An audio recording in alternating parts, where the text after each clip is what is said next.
Rəşad xanım, bir yeni mahnı yazmışam. Lirik mahnıdır. Sözləri Tacəddin Şahdağlınındır. Mənə belə gəlir ki, bu mahnı sizin repertuarınıza daxil ola bilər. Çünki sizin əhval ruhiyyənizdə olan mahnıdır.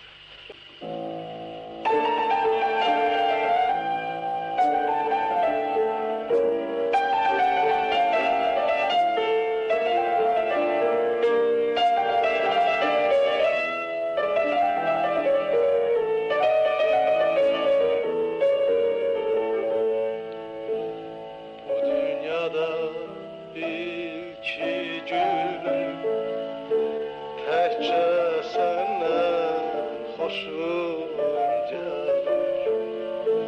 Bu dünyada ilki günüm təkcə səndən xoşum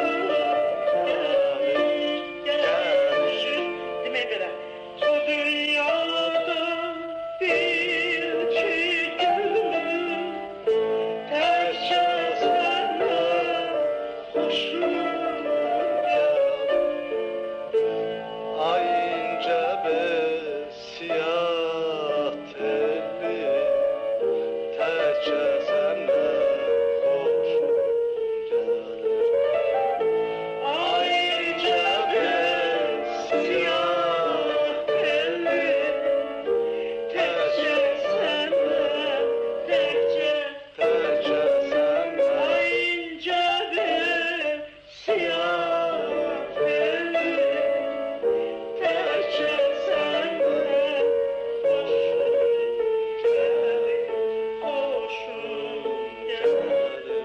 İkinci kupletdə olduğu kimi təkrar olunur.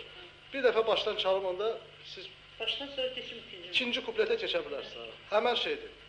Sonra orta hissəsi gedir.